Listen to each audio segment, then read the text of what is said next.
What's up, guys? Welcome to the Sesh. Today I got a special guest. Maritza, please introduce yourself. Hi, everybody. My name is Maritza R. Leubber. I am the current president of Junior League of McAllen. So, interestingly enough, I just joined a non-profit called Fundación Amor Infinito. And our goal is to be able to help lower the food insecurity levels here in the Rio Grande Valley. And I never really understood how many people go without food. But before we get into that, maybe you can offer me some advice on how to make a successful nonprofit, because I'm super interested in making this bigger than what it is.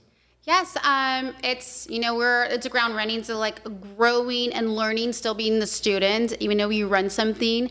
I think the most important thing is to kind of reach out to other nonprofits that align with the mission you're going for. For example, the food bank is a great place to start with. And also with us, we do help out. It's one of our pillars of food insecurity, and just ensuring that you ask all the questions, and the city you're trying to also help out with, get with them along that. I know every city offers grants as well, and even kind of ask your friends of even school districts, what are populations, how can I be able to bring it about, how can I execute it, but still making it fun. At the same time, you want to make it fun, because you bring it fun, then you bring parents like, I'm going to learn more, I'm going to understand it more, and just really engage with it. Yeah. So tell me about the Junior League of McAllen. I know it's been around for 85 years? 85 years, Wow. Yes. So tell me about that. So Junior League McAllen has been around for 85 years. As I was sharing, one of the longest nonprofit organizations here in the Valley, which is amazing, because we still continue on the legacy we use, that we are giving back, and it's a bunch of amazing women that I've learned a lot from the age of 23 and beyond. And this is all walks of life. I mean, those who just graduated from college, and all those who from hardworking ladies still working, stay-at-home moms, retired, empty nesters, all you can name, that they all come together with their talents, and even to kind of discovering a brand new talent like social media, Canva, and so forth. And we give back to the community not only scholarships and grants, but kind of what can we help? For example, the Comfort House, their garden. We are revamping. Y'all did that recently, right? Yeah, we did that. We're going to be on day 2 this Saturday. We still have an extra day, and we're trying to kind of bring more comfort for those family members who are there. Just like, sometimes we need to breathe a little bit, allow them to walk and breathe at a safe space, but feel, this is nice. Yeah, a little tranquil area. Tranquil area for them. I'm super interested in that nonprofit. It's only for women, correct? Yes. So the people, the 5 people that you surround yourself with, have you ever heard that you become those people? How true is that? Your tribe. My tribe. So there's many different tribes that I have, because I feel like I learned from different avenues, asking questions, and being where I am at this time, I need to ask questions. I want to learn more, and how one group feels in their vision and another group feels in that vision. Why do you feel that way? Because everybody has an experience that I might not know what their experience are at, and how do I ensure that we're still tapping into ensuring their experience is going to be heard, or what they feel, what experience when they're growing up, or others' stories that they've heard. How do I ensure that I'm able to hear as much stories, and how I can make the community continue to become stronger together? Why do you think you have that mentality? Because I would say, for the most part, most people don't really care. They're just going through life and whatever, fine. Why do you have that hunger to be able to learn from people and take these I guess their life experiences and learn from it? Why? I think it started from my mom. So my mom, she was an educator, but she was also a migrant student as well. So every so often, of course, they would travel to Iowa, and she would always tell me, in order for us to achieve something, we have to work hard and earn what we earn. But in the end of the day, education is the best thing. But by getting there, you have to ask questions. You need to learn. You need to give back. Yeah. So growing up, it was my brother and I and my mom giving back. We're at church giving back. So she always says, whatever you've obtained from the community, try to give it back. Yeah. It's just full circle moment. And I think also I do it for the memory of my brother. He was always those that every time he came back from a tour, he's like, who needs help? He'll give you a shirt off your back. If you need to drive to San Antonio because you missed something, I just got back. Let's go. Get in my truck. We're driving. Yeah. So I felt like that was the mentality. I wanted to keep on giving something back to the memory, but also it makes me feel I have a purpose. I'm doing something. I love to see people smile and know that their voice is being heard when they think that it's not. But How did you find your purpose? it took a while. I'm not gonna lie. I thought I found it, and then I literally fell in a rabbit hole going through, coping and figuring out who I am and figuring out things. It didn't make sense to me. And finally, my best friend, I have to give up to my best friend, Juan de la Garza and Nelson and John, that they kind of literally, you need to wake up, dude. Like, let's snap out of it. Let's breathe. Let's walk. You got this. You are somebody. And from there, I grew up like, you're right. I am somebody. And I met Jessica Gutierrez, who was a past president for Junior League. And she's like, hey, if you feel like you're ready now, you can, meet some other ladies and get back into the community again. And that's how the journey started. Met somebody who was a friend who was already in there, and it's like, girl, this is your home away from home. We can become your sisters. We can become your extended family. Yeah, I feel like a lot of people won't take that step, and I don't understand why. Like, so people are so scared of being able to jump and like try something different. What do you think that stems from? I think it stems from rejection, falling. So I fell and I got up and I fell again and I tripped and it went sideways. And I do the exact same thing with my clients because I'm a Pilates instructor, and I tell them, in order for you to move forward what you want, you got to get uncomfortable. Yeah. You got to let the shake happen. You got to let the burn happen. Whatever's coming at you, let it come to you. Let it happen. Let it show up. Because the only way we can lift our head up, push, allow your chest to puff up, is you're going to fall. But you got to know how it felt. Yeah. So you can go back up and be like, okay, I know how it felt. What can I do different that I didn't think about before? Right. And I think everybody hates the word rejection, no. But it's just no. It's just a fall. But let's get up and try again. Yeah, I had always thought that, words don't, that's a whole saying is like, sticks and stones may break my bones. Words are pretty damn hurtful. Tell me about it. And going back to like finding purpose, like I'm a God-fearing man, right? Mm-hmm. So I've never got like the signs from God say, this is what you're going to do in life and this is where you need to go. So I was like, fuck, man, like, okay, I got to figure this shit out because I'm getting older and time is passing by a lot faster. So I told myself, you know what, this is what I'm going to do and this is going to be my life's path going forward. So is that a wrong way to think? I think it's a way that you feel that helps you. So a lot of people say like, oh, I think I can't do it. I'm like, well, have you tried? Yeah. No? Well, try in the mirror first. Try, like I tell, I guess I can use somebody who's like, I can never wear red lipstick. Have you ever tried it? No. Well, try it at home, put it on. Yeah. Because it's red is my power color. Before it was never red lipstick. But my mom is a very strong woman, very strong Latina. And her powerhouse was red. So I feel like I found something that made me feel good, put it on, and I told myself, if I fall, I fall. At least I look damn good at it. Like, but I think everybody finds their little niche, what's going to help them kind of find that experience. Yeah. Let me share this statistic with you about, because going back to the food insecurities. So for example, the food bank of Rio Grande Valley, they feed 36 million meals are served each year and 85,000 people are fed weekly. Still, there's 146,000 people in the valley that experience food insecurities. Yes. I found out why. I understood why, because this I don't know what it is, but I get obsessive about some things. No. I do a ton of research. And what it is that people simply don't have transportation to get the food. Yes. So how can we get people the food? And the crazy part is that the food bank has a program. It's called what is it called? It's the pop-up mobile food bank, right?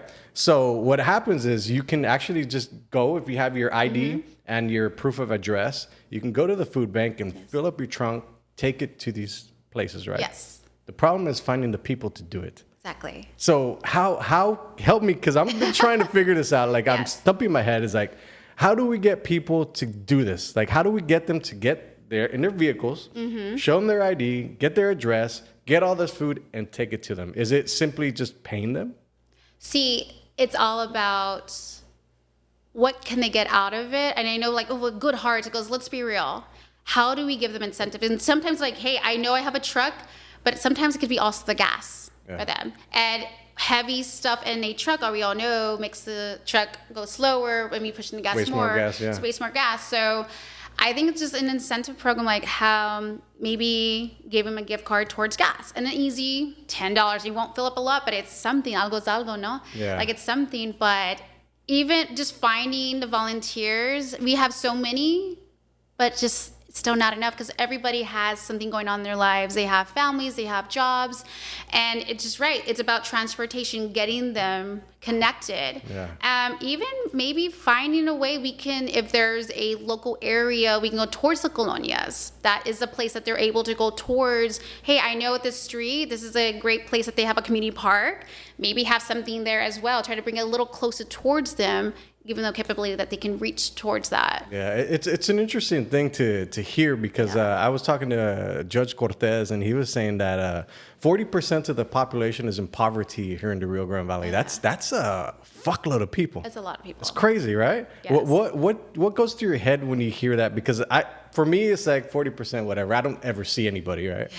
So it's kind of like out of sight, out of mind. Yes. But I started thinking about that more. I was like, that's 40% of the Rio Grande Valley. Mm-hmm. Like that's a crap load of people. Like what do you feel when you hear that? When I hear that continuously, that because I used to work in a nonprofit organization, and I also worked for Tropical, and I did a lot of home visits.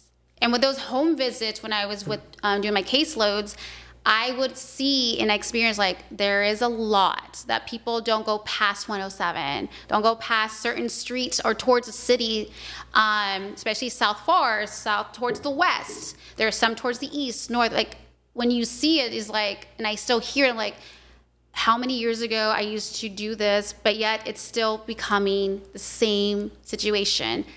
Transportation, awareness, information that they understand. We can see these beautiful words, but if you don't know what it means, we're gonna cut you off. I'm gonna be like, cover my ears. I don't know what he said. I'm gonna cover my ears. Right. It's just connecting and making them feel that it's okay. You can ask for help also. Yeah. What is it about that most people won't ask for help? Is it the pride? It's a pride and it's a culture at the same time. Back growing up, early 2000s, talking about I have depression or I need to see a therapist. Nothing's wrong with you. Like, right. What are you talking about? Get out of it. Now it's like, okay, we're being more aware. We're being like open-minded about it. And I think it's just a certain generation also. And then some pride, like they're just embarrassed. Or even sometimes the kids are embarrassed because let's say how it is.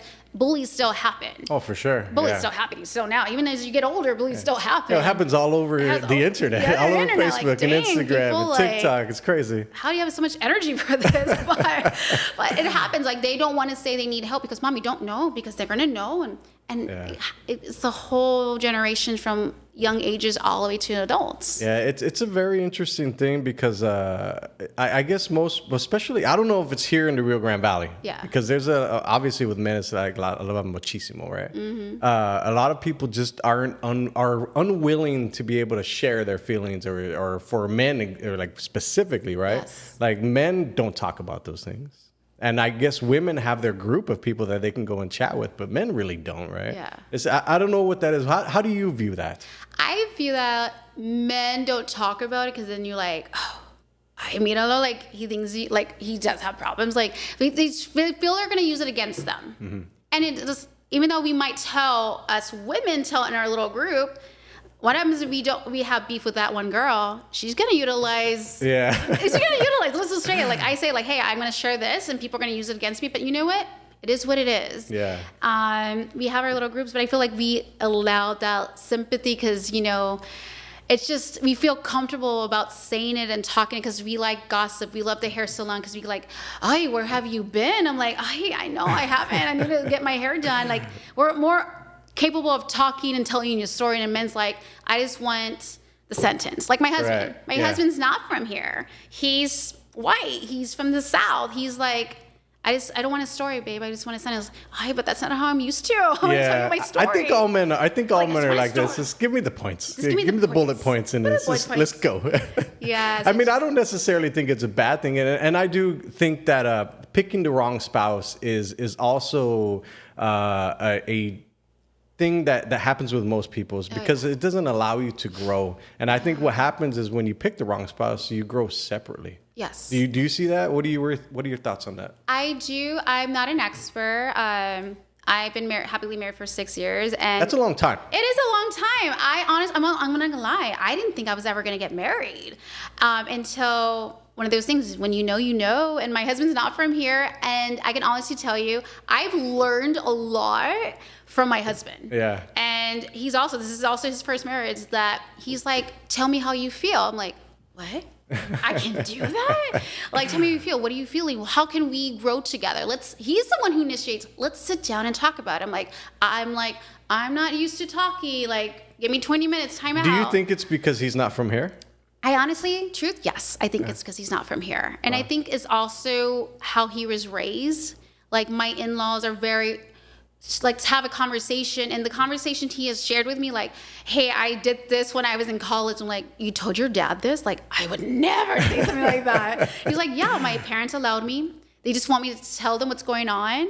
They'll take a deep breath because they're like, I'm not going to judge him. Yeah. Make your mistakes, but I'm going to tell you my recommendations, my thoughts. But he's always said that he's always wanted to continue on that open conversation. And especially he knows my past and what I've dealt with, that he wants to ensure that, hey, are you okay? Let's have a conversation. And I've continued on what I've always wanted. And that's why I continue on who I am right now. Like, open conversation with the community and with you and with all my friends, and who's willing to listen and just think a little bit more of, hey, how are you feeling? Interesting. Let me, I've been talking about this for a while, and I get some slack for it. I feel that people are a product of their environments. Am I on to something? I honestly agree with that. You are a product of your environment, and because if also, like, just they're not leaping out also. They're not like, let me try something different. You are what you are around you. And from there, in order for you, like, I don't feel comfortable, like, you need to break free from it. Or you can be around it, but you just don't tap into it. You don't let it consume you, overwhelm you. So the energy you bring in is what you get. If you want not the energy, you can come in, but it's how I deal with that energy, how I deal with what's going on.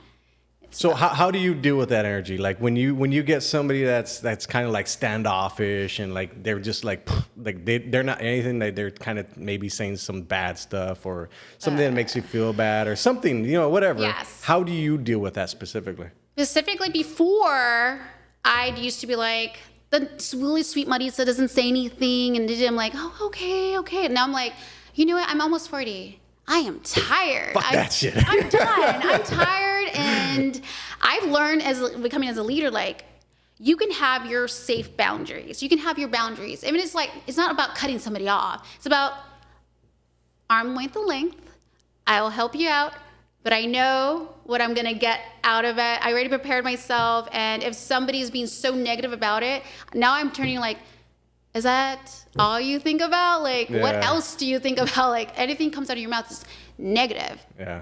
Have you ever thought about something positive? Like, do you like your coffee? I don't know. Like, I try to turn it around and kind of make them think. And some of them, now that I'm standing up a little bit more for myself, they're like, oh, no, like, she's so mean. She's like, I'm goes, no, I'm letting you know. And I say it so nicely, like, are you okay? Like, you want to talk about it? But that's how I deal. And then there's sometimes there comes out that they're so mean and bullying. Like, I won't lie. I let it get to me. And sometimes I'm like, let me go run it off or something. Like, let me drink it, or let me run it off. Let me do something that makes me feel like, relax, talk, like, just like, and then, okay, let's move forward. Let's figure this out. I almost feel like the negativity is just like an automatic response, to anything. To anything. You say, you want some coffee? Here it is. And there's automatically it's like something wrong or something. It's always something. It's always something. So let's jump into leadership, because I am on my path to becoming a better leader. I've struggled. I struggled with a lot of things, right? Yeah. But leadership is specifically one,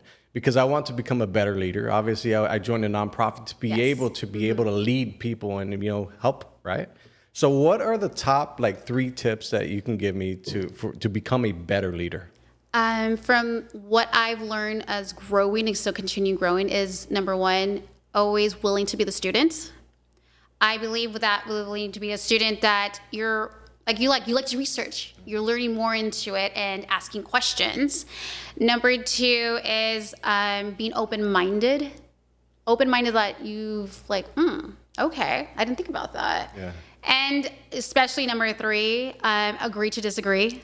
That's one thing we all struggle. Like, I know that's not what I want. Everybody like, wants to be right. I want to be right. I got to put my last 2 cents in at every single sentence. Like, be willing to be like, not everybody is going to like say what you want them to say and how their delivery message is most important. Like, they'll tell you this. I'm like, okay, well, dang, she stinged me there, but I'm going to not sting her back because that's not what I want to continue on. Right. Like, I don't want to have the conversation always being toxic, but like, okay, I'll just kill him with kindness. Like, okay, great. I see where you're coming from. Let's take note of that and see that can run with the plan that we're going for. Yeah. You said you worked with Tropical. Yes. What percentage of people would you say that struggle with depression here in the Rio Grande Valley? So I worked in the children's section, and even from the children's section, from them stems, depending on their age group, what they truly understand, I'm going to say about almost 50%, and that's pretty high for kids, because it stems along lines with anger management. So those who feel that the depression is like, oh, they're so sad, goes, anger is completely like depression. That's their mechanism of dealing with what's going on. So how does a child deal with that? What are like the techniques that a child can deal with that? I feel of those, one, first and foremost, speak to your pediatrician, speak to your school counselors, your teachers, be proactive about it. You don't feel embarrassed. That is why we have these open lines. That's why everybody tries to sweep it under the carpet. Yeah, people try to sweep it under the rug. Because the growth of your child is going to determine the growth of your relationship that you all have with each other. Well, even at that point, it's like these children are going to go become members of society that are going to give back to society. So if they just learn to be depressed and whatever, they're going to go out as a depressed human being into the world. Yes. It's a scary thing. It's a scary thing, but at the same time, I feel that, yes, if they are diagnosed with depression, there are different ways and avenues so we can help them kind of work through.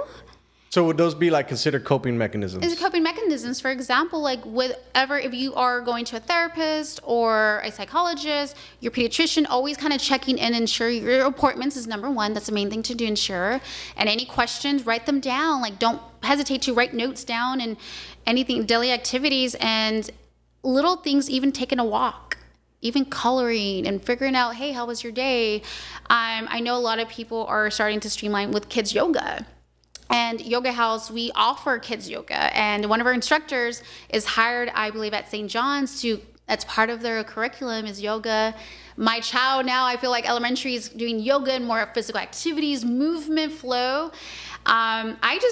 He's in kinder. And I signed a paper, are you okay him going to a group counseling with other kids? I'm like, oh, heck yeah, I'm going to do it. Yeah. And now he tells me, Mommy, I'm mad. And I'm like... He's learning how to talk. He's learning. He's starting to tell me, like, he's 5. I'm mad. And I'm like, and he comes back, okay, I'm better now. I'm okay. I'm like, oh, okay. So all I have to do is listen and not just jump in it. Like, I'll wait until he comes to me. And if he's not, then I would try my best. Like, from the books, what I learn? What I learn from the therapist, what I learned from this. So it's all about just asking questions and always going back to your physician about how else can you help your child and let's assume that they cannot afford a pediatrician or they can't afford or they can't get to a therapist or anything. What are some coping mechanisms that they can learn, like listening to this? Listening to this, I feel from my own experience, nobody else's, my own experience, I'm more than sure we all have a phone. I feel like kind of researching, Googling techniques, how a parent and child can work together and how we can teach a child what they can do when they feel like they're overwhelmed or they're mad. I've seen like deep breathing, stretching, walking. And you know what? If you got to let it out, I tell like Liam, if you're mad, yell. Yeah. If you're mad, scream. All I say is that don't break anything. Try your best. Go in a room, scream if you need to. If you need to, walk it off. He's like, Mommy, I want to hit the baseball and the ball. Okay. Make sure there's nothing. And I'm like, and he finds his own little way. And I found my way. Like, I'm a runner. Sometimes if I'm quiet and they're like, oh, Maritza's quiet, it's because she's really thinking. Internalizing. I internalize it a lot. And then I'm like, okay, I'm ready. Yeah. Okay. Let's jump on to obesity in the Rio Grande Valley. I've been trying to figure this out for a while because I went on my weight loss journey 2 years ago. Okay. I weighed 250 pounds and I got down to 186, and it's through strength training. How do we fight obesity? Okay, how do we lower obesity in the Rio Grande Valley? Because if you think about that, McAllen and surrounding cities are considered the most obese city in the nation. How does that make you feel, first of all?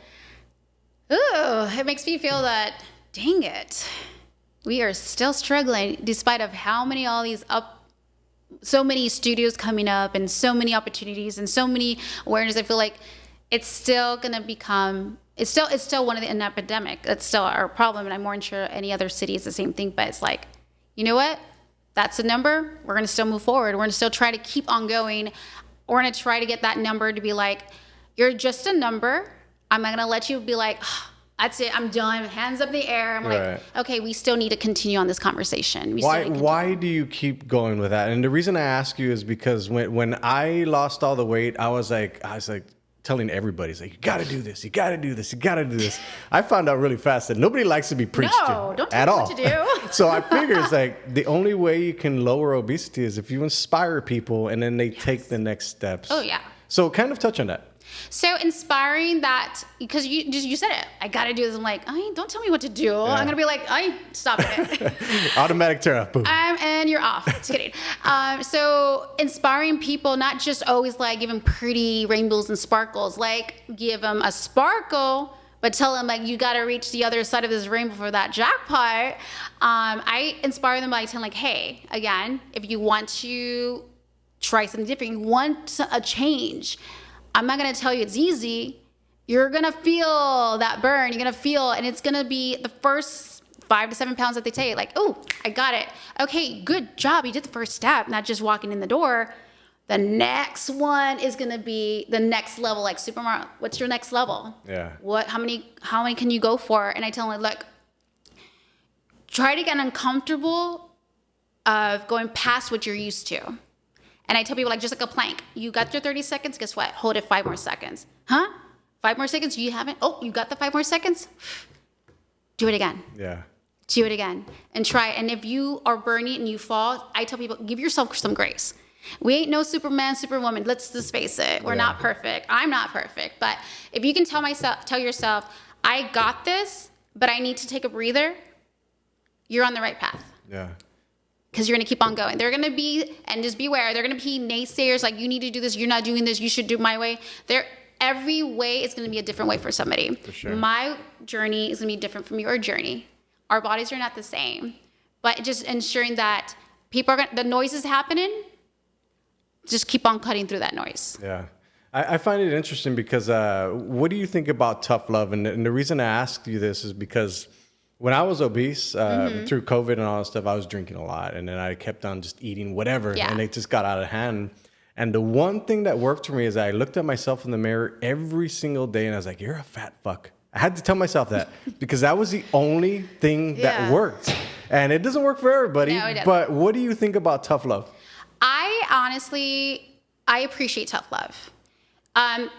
It just, when you do tough love for yourself, see what tough love works for you. Like that works for you. Yeah. If I did it to somebody else, I'd be like, oh shoot, no. I set up myself and themselves. You gotta feel what works for you. The tough love that I give to my clients and to myself, and even to my son, is that where you're at right now. How do you feel? I feel good. Let's feel even better. Let's try a little bit more. I try to remember, like, in the reality, you think you're gonna leave everything outside the door. In my class, in Pilates, I go, I want everything in. And they're like, they always tell us leave everything at the door. And goes, well, it's gonna wait for you at the door, right? Yeah. Why don't we bring it in, use that as your energy? Who pissed you off? who made you happy, whoever, you use that as your energy and push through it. Because then you can maintain whatever you're going through in your workout. If you're feeling you're going through something, if you can go through this workout and be strong and allow yourself some grace, but you're pushing it, you can take that outside the door.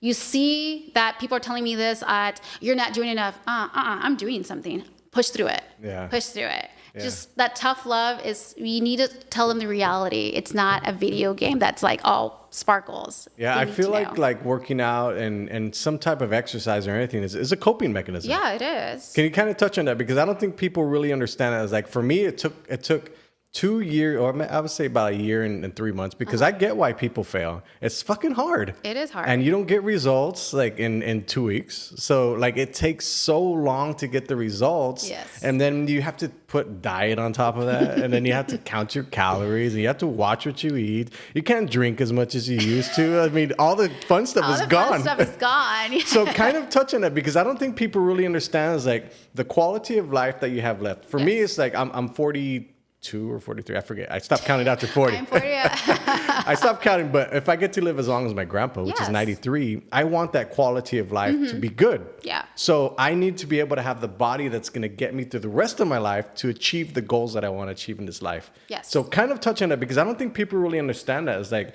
they're just going through life and it's like they're going to try it out. I mean, think about it. In January, everybody had a bunch of new resolutions, right? Yes. They're already done. Like nobody's really jumped back on that. Like they've jumped off of it, right? They jumped off of it. So kind of touch on that. Like it takes discipline. Yes. And a lot of work. Oh, yeah. So touch on that. So with coping and going through everything, it does take a lot of discipline. And and I'm not going to say like, oh, I found it. Instagram told me to do this because he hears my voice. Not every fad is going to be yours at all. And it is hard and discipline. Just like everything we walk through life, you have to know that you're going to fall.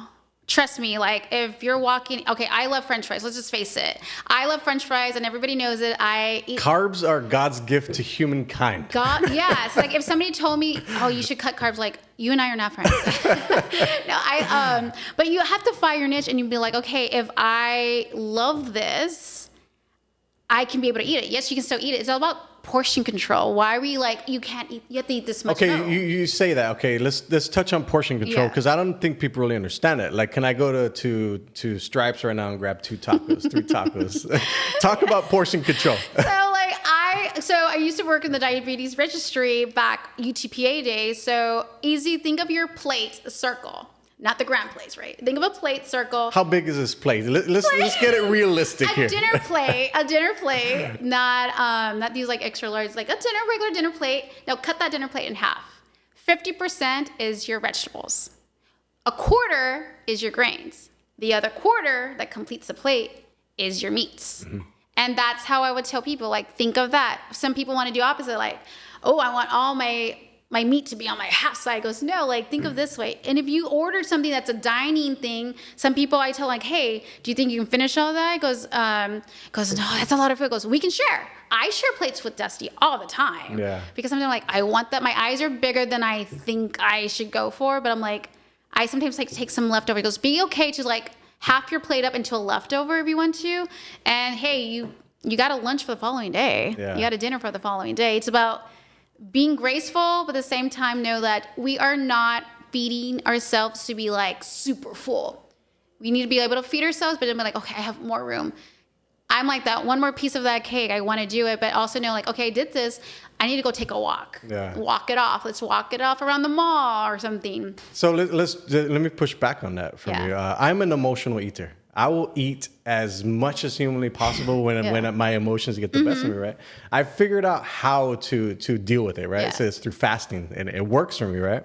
So how does somebody that has an emotional eating problem, how should they look at food? Because I look at it a lot different now. Like I eat the same crap every single day, and I have like one cheat meal a week. Yeah. So that works for me, but that's a little extreme. So help me, help people understand. Help people understand. I think you need to recognize it. I think that's the first thing. Like, I don't think people recognize it, and if they do, they like put it back out of the hand and think like, oh no, I don't have a problem. I don't have a problem. They have to recognize it. And there's like, okay, you're emotional eater. Hey, I know some people are emotional eaters. I myself, I'm not. I overthink things and I get full. I'm just different. Yeah. But I think people need to recognize, okay, I know I eat a lot when I'm like stressing out.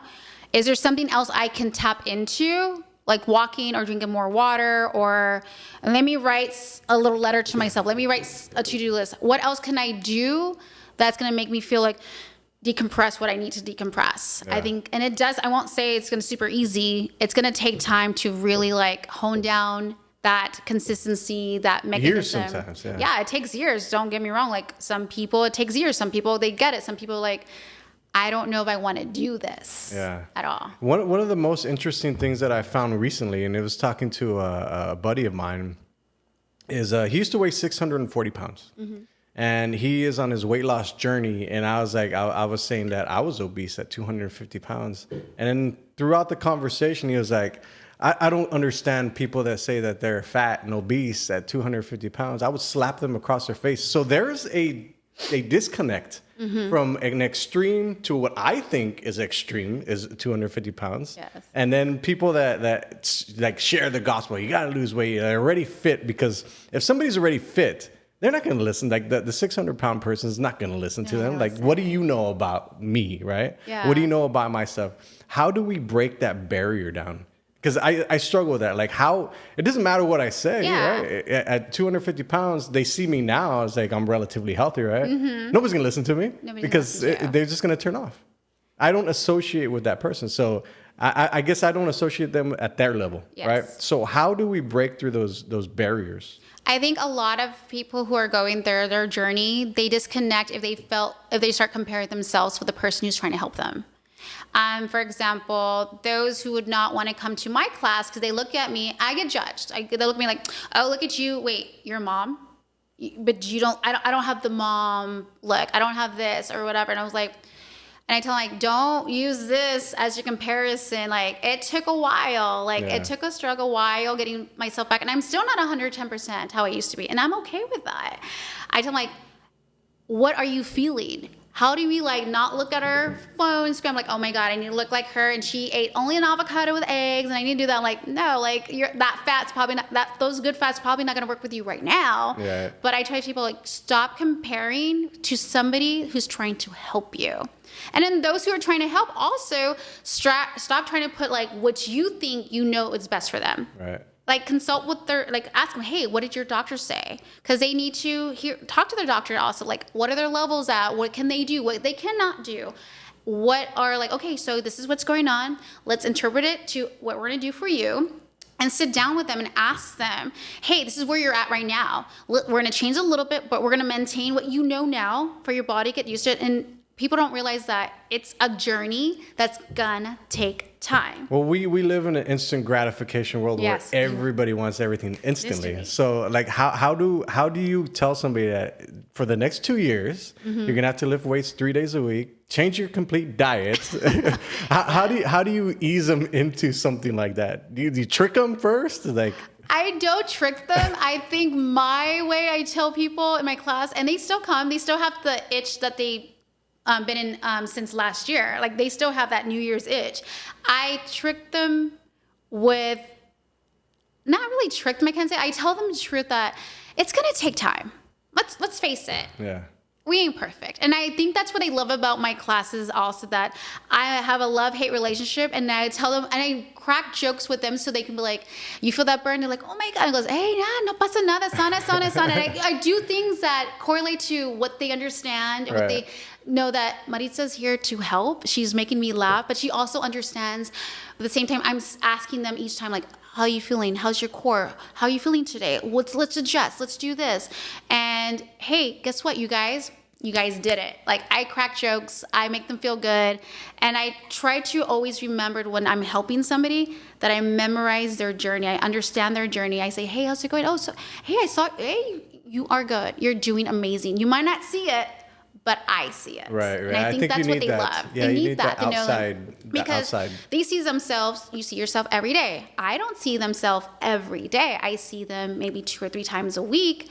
but I notice changes. I notice your strength, and I think that they need to hear that I am doing good because she sees me. I'm being seen. I think that's what it is. I'm being seen, and the instructor is being mindful and understanding, and not just being there looking pretty or working out with them. Like, no, being mindful, helping them, telling them, hey, when somebody tells you puff your chest, you puff your chest.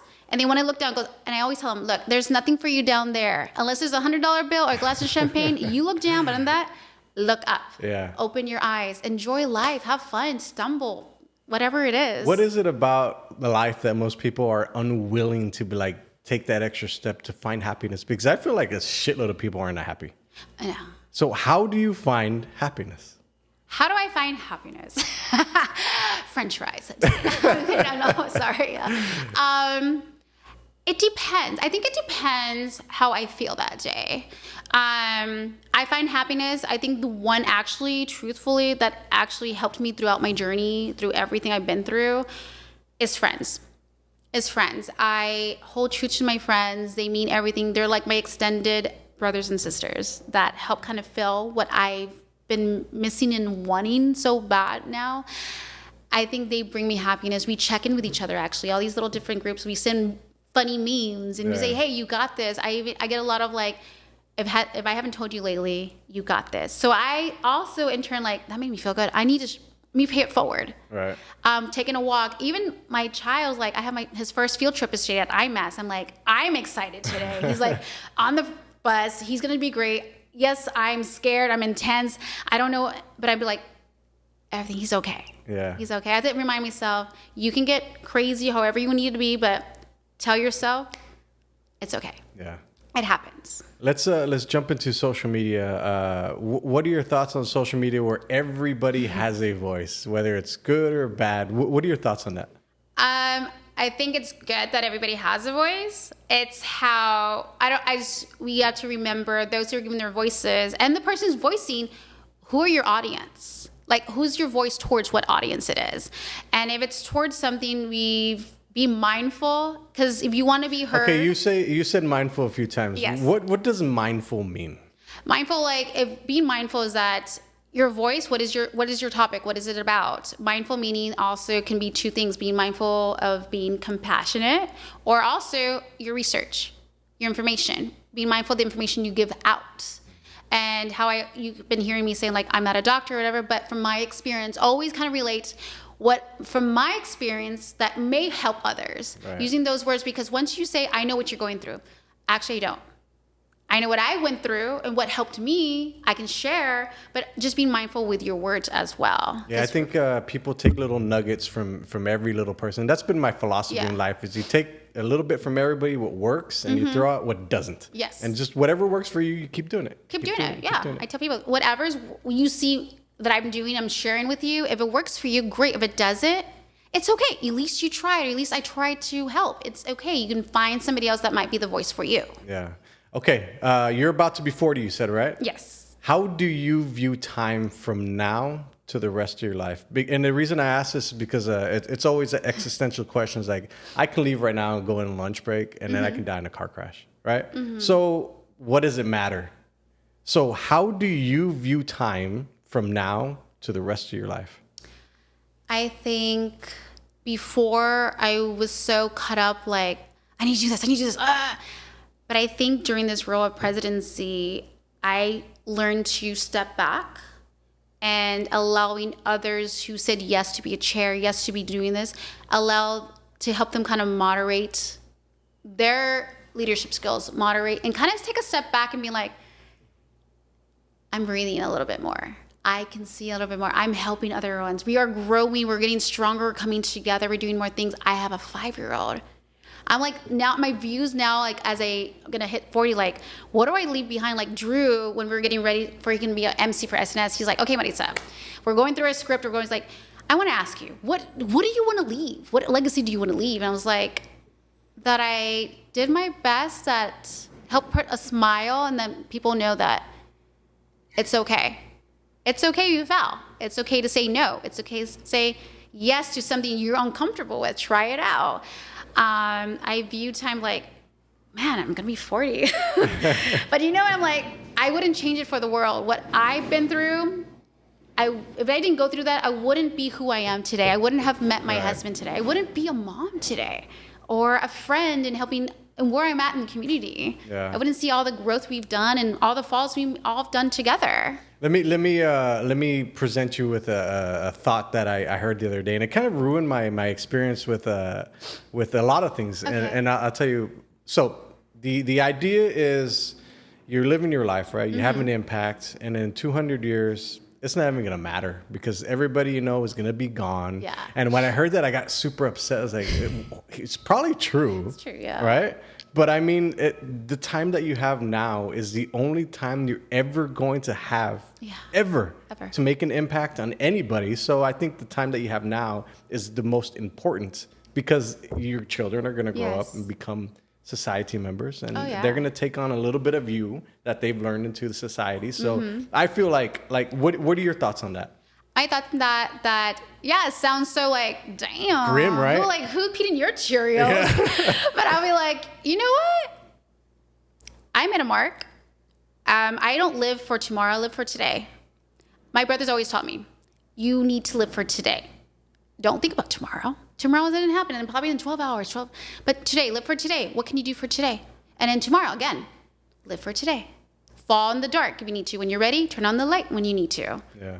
And so every day I've been living for today, and I enjoy it, and some things I'm learning, and it's just every day is a brand new day, a brand new horse, a brand new thing, brand new learning with kids. Like, what's today? Something's different this time. Like, you learn from the ages as they get older. Like, I don't think people really understand that they time travel. Like, if you're living in the future, your thoughts are in the future, you're time traveling. If you're thinking about the past, you're time traveling. There is only now. Yeah. And it's the craziest part because that's where anxiety comes from. Is you're thinking about it. Exactly. What's going to happen? Who knows? Like, at some point, like, who cares? Like, who cares? You have to keep moving and trudging forward. So let me ask you this before we finish off the podcast. Yes. In all your accumulated years of living, what is the best piece of insight that you can share with somebody? I think the best piece of insight to share with somebody. And it doesn't have to be one thing. There's one thing. There's been several. I think several that I've come across that from each little journey. It's okay to allow everything, like whatever's happening, allow it. Like, you want to drink it away, you want to eat it away, you want to cry it away, you're always trying to get away from something we're not allowing ourselves to cope with. You have to remember, it's still going to be waiting for you when you're done. Yeah. It's going to be there for when you're done. Like, wait, like when it comes, let it happen. Because the more you build up, more you're not allowing yourself to expand and open up and open your heart and being there for whoever you need to be there that day. And another thing is that whatever you give back in your talent, try your best to pay it forward. Like, that's the only way we can prepare, because I know once we get older, like, who's my next person's going to help me? Like, I'm going to try to, like, do my best to, like, give what I've learned, leave what I can, and they can build from it. And just have fun, enjoy life. Yeah, no, I 100% agree with you. Thank you for your time. Let everybody know where they can find you. So you guys can find me. I'm always at Junior League. Also, you can if you want to take one of my classes, I'm at Yoga House, both the McAllen and Mission Studio. Awesome. Thank you very much for your time. You. I'll see you guys on the next session. Peace.